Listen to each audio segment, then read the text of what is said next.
इस बार जो वैकेंसी लेकर आया हूँ मैं, उसके लिए भी बहुत काफ़ी समय है। अगर आप इसको आराम से भरना चाहेंगे तो भर सकते हैं।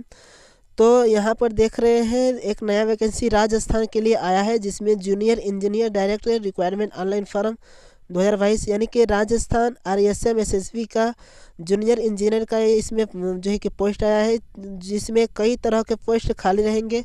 सो मैं आगे आपको बताऊंगा कि इसका डेट कब तक है और क्या इसमें उम्र सीमा होनी चाहिए और क्या आपका इसमें खर्च होगा, सभी जानकारी मैं देना चाहता हूं। लेकिन इसके लिए आपको पहले से ही अपना photo, signature, ID proof scan करके रख लेना है, आपको कहीं सेव कर लेना है, ताकि अगर इसमें अपलोड करने के लिए अगर मांगता है तो आप उसको अपलोड कर सकते हैं। और इसके अलावा भी आप अपना रिजल्ट और जो है कि जितने भी आपके इन्फॉर्मेशन होंगे आप पहले से ही अपना तैयार करके रखे रहेंगे। तो यहाँ पर देख रहे हैं इसका एप्लीकेशन एक्टिवेट हुआ है 21 जनवरी को ही, जिसका लास्ट डेट है 19 फरवरी को, यानी कि इसका लिंक एक्टिवेट हो गया है। अभी भी ऑनलाइन इसका फॉर्म भरा जा रहा है, जिसका लिंक एक्टिवेट हुआ है 21 जनवरी को, और इसका ऑनलाइन करने का लास्ट डेट है 19 फरवरी को। पेमेंट करने का भी इसका लास्ट डेट है 19 फरवरी को ही। एग्ज़ाम की बात करते हैं तो एग्ज़ाम डेट इसका मई के लगभग में है, और एडमिट कार्ड आपको एग्ज़ाम से पहले ही दे दिया जाएगा। यहाँ पर फ़ीस की बात करते हैं, एप्लीकेशन फ़ीस की बात करते हैं तो जनरल ओबीसी के लिए यहाँ पर 450 रुपये पेमेंट करने होंगे, और ओबीसी एनसीएल के लिए 350 रुपये, एससी एसटी के लिए 250 रुपये आपको पेमेंट करने होंगे। और करेक्शन की बात करते हैं तो करेक्शन भी हो जाएगा, अगर गलती आपको भरने में कोई गलती होता है तो आप उसको करेक्शन कर सकते हैं, लेकिन करेक्शन चार्ज आपको 300 रुपये देने होंगे। इसलिए पहले से ही भरिएगा तो कोई भी गलती नहीं होना चाहिए, वरना आपको 300 अधिक देने होंगे। एज लिमिट की बात करते हैं तो 1 जनवरी 2023 के हिसाब से आपका मिनिमम एज 18 साल और मैक्सिमम एज 40 साल होना चाहिए, यानी कि अधिक से अधिक 40 साल और कम से कम 18 साल आपकी उम्र होनी चाहिए। और वैकेंसी डिटेल्स की बात करते हैं तो यहाँ पर 1092 पोस्ट खाली हैं, जिसमें से जूनियर इंजीनियर का नॉन टीएसपी के लिए 1040 और टीएसपी के लिए 52 पोस्ट खाली हैं। तो यहाँ पर देख रहे हैं इसमें एलिजिबिलिटी मांग रहा है आपका इंजीनियरिंग डिग्री और इंजीनियरिंग डिप्लोमा। आप किसी भी इंडिया के किसी भी यूनिवर्सिटी से या इंस्टीट्यूट से अगर इंजीनियरिंग डिग्री और डिप्लोमा किए रहेंगे तो आप इसको आराम से भर सकते हैं। डिपार्टमेंट की बात करते हैं तो यहाँ पर देख रहे हैं पब्लिक वर्क डिपार्टमेंट है, पब्लिक हेल्थ इंजीनियरिंग है, और सेल्फ गवर्नेंस यूनिट है। इस ये 3 तरह का इसमें डिपार्टमेंट आता है।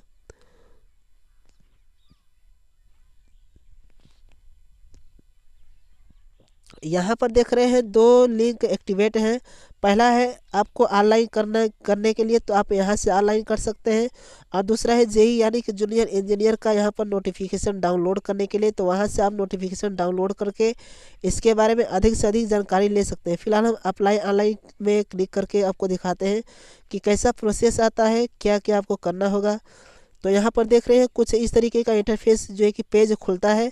तो आपको करना क्या है कि अगर पहले से ही आप लॉगिन कर चुके हैं तो या फिर रजिस्ट्रेशन करने के बाद लॉगिन आईडी जब आपका होगा तो आपको यहाँ से लॉगिन कर लेना है। इस जगह से आपको लॉगिन करना है अपना आईडी पासवर्ड डालकर। अगर लॉगिन नहीं किए हैं, रजिस्ट्रेशन नया नया करना है, तो आपको यहाँ से रजिस्ट्रेशन कर लेना है। तो चलिए रजिस्ट्रेशन वाले पर क्लिक करते हैं। जब आप रजिस्ट्रेशन वाले पर क्लिक करते हैं तो आपके पास कुछ इस तरीके का इंटरफेस आता है, यानी कि पेज खुलता है। तो आपको यहाँ पर ये करना होगा कि जो है कि सिटीजन 3 तरह के लोग आते हैं, सिटीजन, उद्योग और गवर्नमेंट एम्प्लॉई। तो अगर आप जो है कि उद्योग से संबंधित जो है उद्योगी हैं तो आप बीच वाले ऑप्शन पर यानी उद्योग पर क्लिक करेंगे। अगर आप पहले से ही किसी सरकारी नौकरी में हैं या कोई सरकारी आदमी है तो आप यहाँ से क्लिक करेंगे। अगर आप इन दोनों में से कुछ से ही बेरोजगार हैं तो आप सिटीजन वाले पर क्लिक करके इसको भरेंगे।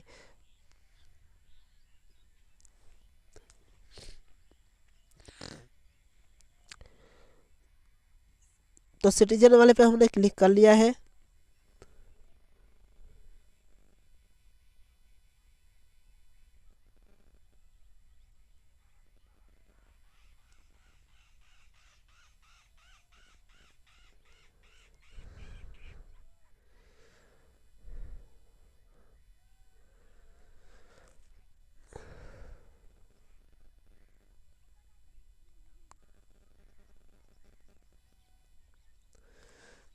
तो यहाँ पर सबसे पहले आपको जो है कि साइन इन कर लेना है जो है कि अपने गूगल अकाउंट से। अगर यहाँ पर देख लीजिए दो तरह के एक और ऑप्शन आ रहा है, इसमें लिखा है only for resident for Rajasthan state, यानी कि अगर आप सिर्फ राजस्थान के हैं तो आप यहाँ पर दो ऑप्शन से क्लिक करके लॉगिन कर सकते हैं। एक है बमशाह और एक है जन आधार के माध्यम से यहाँ से लॉगिन करेंगे। अगर आप राजस्थान से नहीं हैं, किसी और राज्य से हैं, तो आप गूगल पर अपना अकाउंट पहले बनाएंगे। यहाँ पर इसके लिए आप अकाउंट बनाएंगे, जब अकाउंट बना लेंगे तब आप वहाँ से लॉगिन कर सकते हैं। तो फ़िलहाल मैं इसके लिए लॉगिन नहीं करूँगा क्योंकि मुझे नहीं भरना है। अगर आप इसके योग्य हैं तो भर सकते हैं, क्योंकि इस समय जान ही रहे हैं कि हमारे भारत में सबसे बड़ी समस्या इसमें बेरोज़गारी है, इसलिए तरह तरह के जब वैकेंसी आते हैं तो भर लेना चाहिए। आप चाहें तो सरकारी रिजल्ट पर जाकर कई तरह के वैकेंसी को भर सकते हैं, अगर जिसके योग्य होंगे। एक में ना सही लेकिन किसी न किसी में आपका योग्यता ज़रूर होगा और आपको चुना जाएगा। तो अभी तक चैनल को सब्सक्राइब नहीं किए होंगे तो सब्सक्राइब कीजिएगा। हम मिलेंगे आपको अब अगले वीडियो में।